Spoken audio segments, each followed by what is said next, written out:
Assalamualaikum warahmatullahi wabarakatuh kepada rakyat Malaysia yang disayangi sekalian. Bertemu kita kembali ke dalam rancangan Hubungan Etnik bersama saya, hos kegemaran anda, Hanania. Baiklah, hari ini kita akan kupas satu topik yang sangat menarik berkaitan dengan perlembagaan integrasi nasional, jati diri, usaha-usaha dan cabaran-cabaran. Wow, banyak betul ya tajuk yang kita akan kupas hari ini. Jadi, macam mana kita nak tahu? Okey, hari ni Hana akan menemu ramah orang yang bertuah untuk kita tanyakan tentang tajuk-tajuk ini. Jadi, jangan pergi ke mana-mana. Jom ikut saya pergi cari. Okey, baiklah. Hana dah jumpa seorang yang sangat bertuah. Jom kita temu ramah dia untuk tanyakan soalan yang pertama. Jom.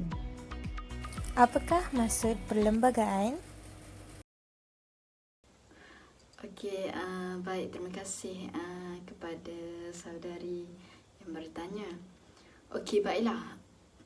Maksud perlembagaan. Perlembagaan daripada definisi Kamus Dewan edisi keempat 2015 ialah undang-undang atau peraturan bagi sesebuah negeri atau negara. Dalam erti kata lain, perlembagaan juga merupakan undang-undang tubuh atau asas sesebuah kerajaan. Perlembagaan sesebuah negara melambangkan nilai-nilai kebangsaan yang diutamakan di dalam negara. Apakah konsep perlembagaan? Konsep perlembagaan. Perlembagaan merupakan suatu dokumen yang mengandungi semua susunan peraturan dan undang-undang dasar yang dianggap penting bagi pemerintah dan pentadbiran sesebuah negara. Perlembagaan juga berperanan menentukan bidang kuasa pemerintah. Perlembagaan adalah sumber undang-undang tertinggi di sesebuah negara. Oleh itu, perlembagaan berperanan menentukan bidang kuasa pemerintah, bentuk sesebuah kerajaan dan juga hak rakyat. Sebuah negara yang merdeka menjalankan pentadbiran berdasarkan prinsip panduan agung yang merupakan asas pemerintahan ialah perlembagaan yang mengandungi peraturan yang boleh dikuatkuasakan. Menurut Tun Muhammad Sufyan 1984 berpendapat bahawa doktrin absah yang terpakai di Malaysia bukanlah parlimen, kerajaan atau badan-badan lain yang tertinggi, tetapi bahawasanya perlembagaanlah yang tertinggi. Perlembagaan terbahagi kepada dua jenis, iaitu perlembagaan bertulis dan perlembagaan yang tidak bertulis. Perlembagaan bertulis ialah bentuk perlembagaan yang dikumpul dan disusun dalam satu surat atau buku. Manakala perlembagaan tidak bertulis pula ialah semua prinsip perlembagaan yang tidak terkumpul dalam satu surat seperti adat resam, tradisi dan undang-undang yang diluluskan oleh Parlimen. Sebagai contohnya, negara New Zealand. Seterusnya, dalam perlembagaan juga terdapat ciri-ciri perlembagaan, iaitu kestabilan dalam melaksanakan sesuatu perkara. Unsur-unsur yang terdapat dalam ciri-ciri ini ialah bertanggungjawab, perwakilan, pembahagian kuasa, kerajaan terbuka dan tidak dirahsiakan. Jelaskan sejarah perlembagaan persekutuan secara ringkas. Jelaskan secara ringkas. Okey, baiklah. Sejarah Perlembagaan Persekutuan Tanah Melayu digubal oleh Suruhanjaya RIT yang ditubuhkan pada bulan Mac 1956. Perlembagaan tersebut telah dikaji dan diproses sehingga terjadinya penubuhan Malaysia. Perlembagaan Tanah Melayu telah dijadikan asas kepada Perlembagaan Persekutuan yang dikuatkuasakan pada 16 September 1963. Apakah maksud jati diri? Okey, jati diri. Jati diri adalah unsur-unsur kehidupan yang mencerminkan lahiriah individu atau masyarakat. Okey, dalam pengertian sahihnya, jati diri adalah identiti individu, masyarakat dan negara bangsa yang mempunyai sifat-sifat keutuhan yang dibanggakan. Bagaimanakah jati diri dapat dibina melalui perlembagaan persekutuan? Bagaimana jati diri dapat dibina? Okey. Perlembagaan persekutuan memelihara tradisi dan elemen identiti seperti sistem pemerintahan raja berperlembagaan, agama Islam, bahasa kebangsaan dan kedudukan istimewa orang Melayu. Unsur-unsur tradisi dan identiti negara dalam peruntukan perlembagaan persekutuan berperanan dalam membentuk rupa bentuk rakyat Malaysia yang berbilang kaum dan mempunyai jati diri yang sangat kukuh. Sebagai contohnya, Islam adalah agama bagi persekutuan, tetapi agama-agama lain boleh diamalkan dengan aman dan damai di mana-mana bahagian persekutuan. Apakah yang dimasukkan dengan negara bangsa? Okey, baik. Negara bangsa. Negara bangsa dari segi pengesahan politik ialah sebuah negara bagi satu bangsa yang berdaulat seperti yang dinyatakan oleh mantan Perdana Menteri Malaysia, iaitu negara bangsa ialah negara yang rakyatnya bersatu padu serta menyanjung masa hadapan yang dikongsi bersama. Bangsa itu mestilah sejahtera, berintegrasi, wilayah-wilayah dan kelompok-kelompoknya menikmati kehidupan bersama yang sepenuhnya berasaskan persamaan hak dan keadilan. Membentuk sebuah bangsa Malaysia dengan rasa taat setia dan pengabdian yang tidak berbelah bagi terhadap bangsa tersebut. Ini telah diberikan oleh Tun Dr. Mahathir Mohamad sewaktu ucapannya pada tahun 2008. Melalui konsep negara bangsa ini, semua masyarakat di negara ini perlu menghayati idealisme satu bangsa dan satu negara yang berdaulat serta perlu memanifestasikan diri dengan identiti yang sama. Rakyat satu bangsa, satu negara berpegang kepada nilai-nilai sosio-budaya unik seperti integrasi kewarganegaraan, bahasa kebangsaan, rasa kekitaan serta hormat menghormati dalam suasana keharmonian. Apakah berkaitan konsep perlembagaan sebagai asas pembinaan jati diri dan negara bangsa? Okey, baiklah, untuk soalan ini pula, kita tengok dulu dari segi perlembagaan. Perlembagaan merupakan syarat utama dalam proses pembinaan negara bangsa.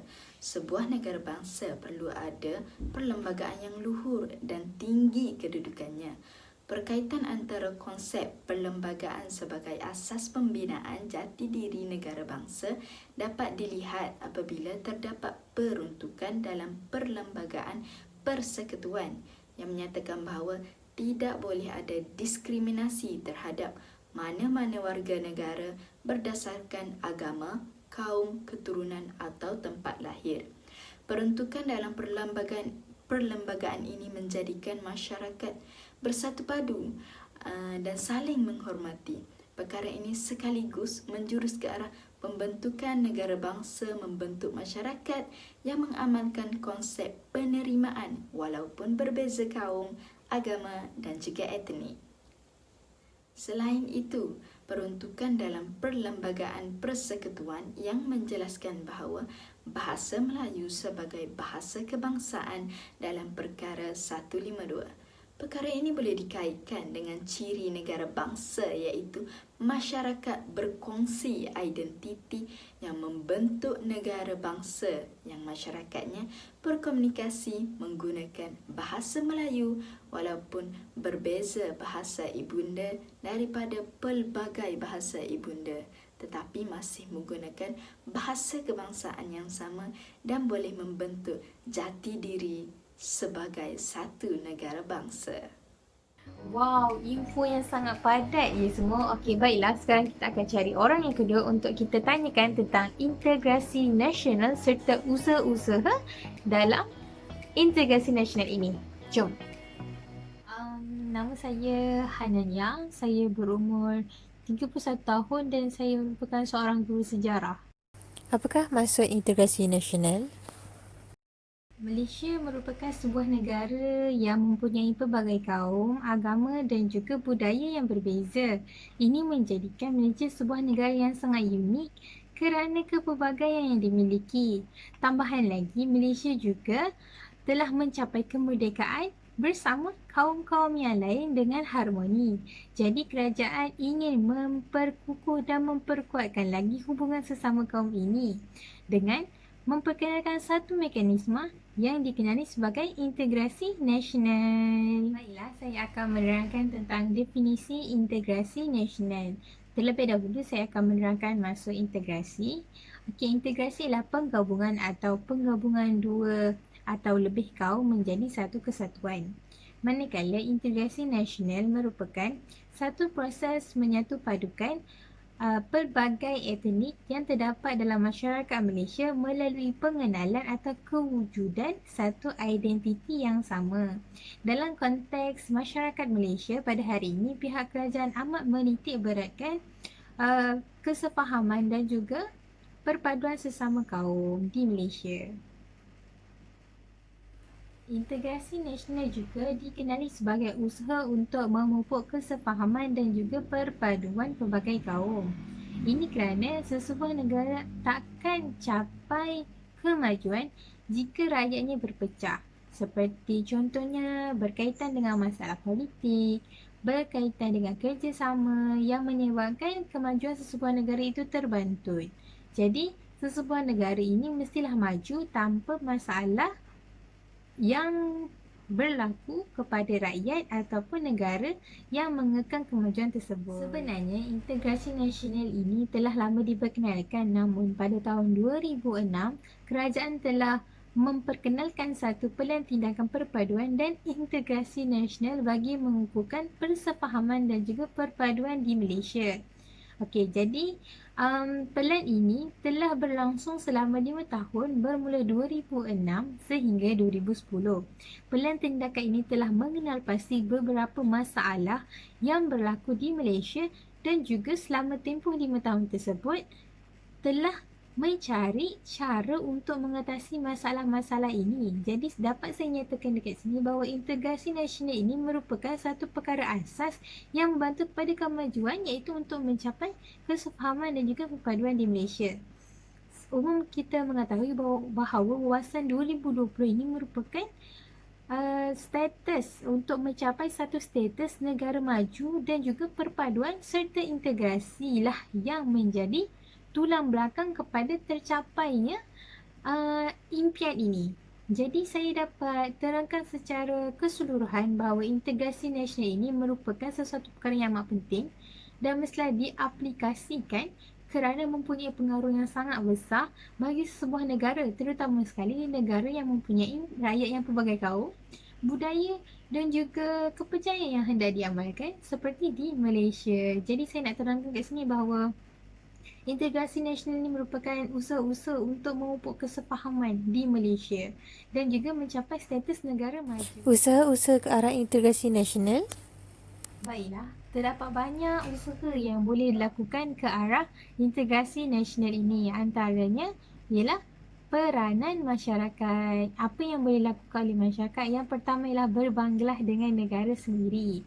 Masyarakat mestilah tidak membandingkan negara kita dengan negara lain kerana Malaysia ini merupakan sebuah negara yang sangat unik dengan kepelbagaian kaum, agama, makanan dan sebagainya. Ini telah menyebabkan ramai pelancong-pelancong luar sana datang ke Malaysia untuk melihat keunikan negara kita sendiri. Jadi tidak perlulah kita berasa malu, sebaliknya berbanggalah dengan negara kita. Kemudian, masyarakat mestilah menunjukkan sifat patriotik, iaitu semangat akan cinta negara. Masyarakat mestilah menghadirkan diri ataupun menunjukkan semangat cinta akan negara, contohnya dengan datang ke perarakan Hari Kemerdekaan, menyambut Hari Kemerdekaan dengan menggantung bendera-bendera di rumah dan banyak lagi. Seterusnya ialah mengamalkan semangat kekitaan dengan saling membantu walaupun berbeza agama, etnik dan sebagainya. Dan masyarakat juga mestilah mengelakkan sebarang isu sensitif, iaitu yang berkaitan dengan isu agama, isu kaum, kerana ini akan merosakkan atau menjauhkan lagi usaha-usaha untuk pemupukan persefahaman dan juga perpaduan sesama kaum. Jadi, masyarakat mestilah sedaya upaya mengelakkan diri daripada terlibat dengan perkara-perkara yang tidak baik ini seperti isu resis dan sebagainya. dan akhir sekali ialah mestilah mengamalkan nilai murni dan juga saling bermaafan supaya usaha untuk memupuk perpaduan ini semakin mudah dan juga akan terjalin dengan lebih cepat sekaligus menjadikan Malaysia lebih mudah untuk melangkah menjadi sebuah negara yang maju. Peranan kerajaan. Okey, kita dapat ketahui bahawa kerajaan telah melaksanakan banyak usaha dan telah merancang dan juga telah melaksanakan banyak usaha ke arah integrasi nasional. Salah satunya dengan penubuhan Jabatan Perpaduan Negara yang dikenali sebagai JPN namun kini telah dikenali sebagai Jabatan Perpaduan Negara dan Integrasi Nasional yang terletak di Jabatan Perdana Menteri. Jadi jabatan ini sedikit sebanyak membantu dalam pemupukan perpaduan dan juga persefahaman pelbagai kaum di Malaysia. Kemudian pihak kerajaan juga telah merancang dan melaksanakan beberapa dasar yang memupuk kesefahaman pelbagai kaum ini, terutama sekali dalam bidang sosioekonomi. Jadi kita lihat sekarang bahawa tiada lagi masalah dalam bidang ekonomi dan semua bidang ataupun pelbagai kaum dapat mempelopori ekonomi yang mereka profesional ataupun yang mereka hebat. Okay, seterusnya ialah dasar yang telah dirancang dan dilaksanakan seperti dasar pendidikan kebangsaan, dasar kebudayaan dan juga dasar ekonomi baru yang sedikit sebanyak membantu kepada pemupukan perpaduan di Malaysia. Tambahan lagi, pihak kerajaan juga telah mengadakan program latihan khidmat negara yang melibatkan anak-anak muda Malaysia dan juga sedikit sebanyak melahirkan dan juga membentuk semangat perpaduan dalam diri mereka sendiri. Jadi kita dapat lihat bahawa kerajaan telah melaksanakan banyak usaha dan juga telah melaksanakannya dan sedikit sebanyak membantu dalam pembukaan persefahaman ini. Jadi kita mestilah membantu pihak kerajaan dengan merealisasikan setiap dasar ataupun program yang telah dilaksanakan untuk kita bantu. Baiklah, usaha yang terakhir ialah peranan organisasi bukan kerajaan. Ini kita dapat ketahui bahawa kerajaan telah memainkan peranan mereka. Jadi NGO juga ataupun organisasi bukan kerajaan juga mestilah memainkan peranan sejajar dengan kehendak kerajaan yang ingin memupuk kefahaman dalam pelbagai kaum. Jadi saya dapat nyatakan di sini bahawa Perbadanan Multinasional ataupun Multinational Corporation MNC telah memainkan peranan dengan memupuk dan juga menganjurkan beberapa aktiviti dan dalam ruang lingkup hubungan etnik. Jadi contohnya perbadanan yang dapat saya beri kat sini ialah YTL Corporation, Lion Group, Maxis dan juga Berjaya Group yang telah menganjurkan beberapa aktiviti seperti aktiviti kebajikan, aktiviti memelihara alam sekitar, hari keluarga yang dikenali sebagai tanggungjawab sosial korporat dan aktiviti yang dianjurkan ini melibatkan masyarakat yang berlainan kaum, pelbagai kaum dan juga masyarakat pelbagai etnik. Jadi secara tidak langsung pemupukan ini dapat terbentuk dengan aktiviti-aktiviti yang dilaksanakan. Jadi dapat saya nyatakan di sini bahawa antara matlamat MNC inilah memberikan peluang kepada golongan sasar terutamanya masyarakat luar bandar untuk mengalami kehidupan yang lebih cerah iaitu menikmati bantuan menerusi aktiviti-aktiviti yang dilaksanakan. Secara tidak langsung saya dapat nyatakan di sini bahawa NGO ini bukan sahaja membantu pemupukan hubungan pelbagai etnik, malah dapat membantu masyarakat-masyarakat yang berada di yang kesusahan di luar sana untuk merasai apa yang dirasai oleh masyarakat-masyarakat yang senang. Jadi itu sahaja usaha-usaha yang ke arah integrasi nasional yang dapat saya kongsikan bersama anda semua. Apakah harapan sebagai rakyat Malaysia? Baiklah, harapan saya sebagai seorang rakyat Malaysia ialah semoga program integrasi nasional ini terus dikekalkan sehingga Malaysia dapat mencapai satu kemajuan dan juga rakyat-rakyat di Malaysia ini hidup dengan semangat perpaduan dan juga persefahaman yang tinggi. Terima kasih. Ya, jadi kita dapat tahu siapakah yang berperanan dalam integrasi nasional ini. Jadi, untuk soalan yang terakhir, jom kita cari. Okey, tu ada sepasang kembar. Jom. Assalamualaikum warahmatullahi wabarakatuh dan salam sejahtera. Nama saya Nurul Fatini binti Ahmad Syukri. Saya berumur 21 tahun. Saya merupakan pelajar Universiti Kebangsaan Malaysia. Boleh? Baiklah. Assalamualaikum warahmatullahi wabarakatuh dan salam sejahtera. Nama saya Nurul Anis Dini binti Ahmad Syukri, berumur 21 tahun. Saya merupakan pelajar daripada Universiti Malaya. Apakah yang dimasukkan dengan hubungan etnik? Baiklah, apakah yang dimaksudkan dengan hubungan etnik? Baiklah, kita lihat pada maksud etnik itu sendiri terlebih dahulu. Etnik merujuk kepada satu kelompok manusia yang mempunyai ikatan kebudayaan yang banyak persamaan seperti persamaan agama, ras maupun asal-usulnya. Kumpulan etnik yang sama berkongsi adat, bahasa, pakaian, tradisional, makanan dan mempunyai hubungan sosial sesama mereka. Perkongsian nilai telah menghasilkan identiti etnik tertentu yang secara tidak langsung membahagikan masyarakat dengan kumpulan etnik yang berbeza. Hubungan etnik membawa maksud kewujudan pertalian antara etnik. Itu sahaja daripada saya. Apakah cabaran yang dihadapi? Pada pendapat saya, cabaran pertama yang dihadapi oleh hubungan etnik di Malaysia untuk mencapai integrasi nasional ialah cabaran politik. Parti-parti politik wujud bagi mempertahankan hak rakyat dan negara.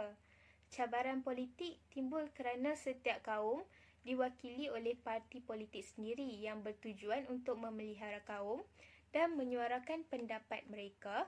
Namun, begitu, terdapat pemimpin yang menggunakan teknik kotor dengan menghasut dan meracuni pemikiran rakyat serta mengapi-apikan sentimen perkauman demi kepentingan sendiri seperti memperalatkan isu perkauman tentang bahasa, kerakyatan, ekonomi dan lain-lain. Kesannya menyebabkan setiap kaum seolah-olah berdendam dan tidak mahu berbaik-baik akibat termakan dengan hasutan mereka dan wujudnya perasaan tidak puas hati sekiranya keputusannya dibuat tidak mengambil kira kepentingan semua pihak. Hal ini hanya akan menyumbang kepada perpecahan kaum. Selain itu, cabaran dari segi ekonomi. Perbezaan pekerjaan yang wujud akibat dasar pecah dan perintah yang diamalkan oleh kerajaan British semasa mereka memerintah di tanah Melayu kita telah memisahkan kaum-kaum di tanah Melayu mengikut pekerjaan dan tempat tinggal mereka. Kaum Melayu yang kebanyakannya tinggal di kampung dan luar bandar sebagai petani atau nelayan. Orang India kebanyakan menjadi buruh di estet-estet dan ladang, manakala orang Cina berada di bandar sebagai pelombong dan peniaga. Akibat dari dasar itu telah mewujudkan jarang ekonomi antara kaum dan dominasi kaum dalam satu-satu bidang. Sehingga kini dapat dilihat sektor perniagaan masih lagi didominasi oleh orang Cina dan kebanyakan orang India masih lagi tinggal di estet-estet. Perbezaan pekerjaan ini telah membataskan interaksi sosial kerana mereka hanya berkomunikasi dalam lingkungan yang sama saja. Hal ini menyebabkan perasaan perkauman dan kurangnya hubungan semakin menebal. Itu sahaja daripada saya. Terima kasih. Baiklah, bagi saya cabaran pertama yang perlu dihadapi dalam hubungan etnik di Malaysia ialah cabaran dari aspek sosial. Cabaran ini berlaku kerana terdapat pemisahan dari segi pendidikan. Pemisahan ini berlaku kerana British telah memperkenalkan sistem sekolah vernacular yang dilaksanakan sehingga kini iaitu sekolah mengikut bahasa ibunda masing-masing. Misalnya, kewujudan SJKC, SK dan SJKT untuk murid sekolah rendah. Kesannya, Murid berbilang kaum tidak dapat mencapai perpaduan kerana mereka tidak dapat berkomunikasi dan berinteraksi antara satu sama lain dan senang wujud prasangka antara murid berbilang kaum. Cabaran seterusnya ialah cabaran globalisasi. Melalui globalisasi, kuasa barat mengeksport pelbagai keburukan yang mampu merosakkan negara dan bangsa, yang antaranya serangan pemikiran atau doktrin. Contohnya budaya hedonism. Budaya hedonism yang banyak memberikan nilai-nilai yang negatif seperti terlibat dalam kes-kes jenayah, pemakaian yang kurang sopan serta pergaulan bebas. Hal ini mengakibatkan lenyapnya nilai leluhur dan semakin padamnya semangat patriotism dalam kalangan remaja kita. Keadaan ini memberi kesan kepada perpaduan kaum kerana akan mudah terjadinya konflik dan lebih parah lagi mengundang kepada rusuhan kaum. Secara tidak langsung, keadaan ini memburukkan lagi hubungan etnik di Malaysia. Akhirnya, cabaran bahasa kebudayaan dan agama. Terdapat pelbagai bahasa yang tidak difahami oleh segelintir masyarakat seperti bahasa Iban, Cina, Kadazan, India dan sebagainya. Begitu juga dengan kebudayaan dan agama yang pelbagai. Setiap etnik mempunyai semangat yang menebal terhadap kebudayaan, agama dan bahasa mereka. Mereka hanya ingin menggunakan amalan mereka dan tidak mahu membuka dunia mereka kerana beranggapan jika terdapat yang lain selain bangsa mereka, identiti bangsa mereka akan hilang dan tiada lagi keistimewaannya. Sesetengah masyarakat juga menganggap bahawa amalan iaitu kebudayaan, agama dan bahasa mereka adalah yang terbaik. Hal ini telah menjurus kepada konflik di antara etnik sehingga menimbulkan kes-kes pergaduhan. Cabaran bahasa ini juga menunjukkan akan kurangnya interaksi yang mana masyarakat tidak akan bergaul dengan etnik yang lain disebabkan penggunaan bahasa yang berbeza.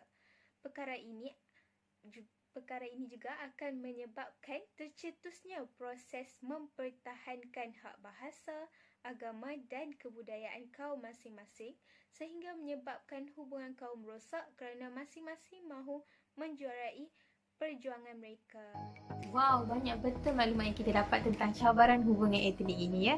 Okey, baiklah, sampai di sini sahaja rancangan kita. Tapi jangan risau, kita akan bertemu kembali pada minggu depan pada hari yang sama dan waktu yang sama bersama saya, hos kegemaran anda, Hanania. Sampai bertemu lagi. Bye-bye.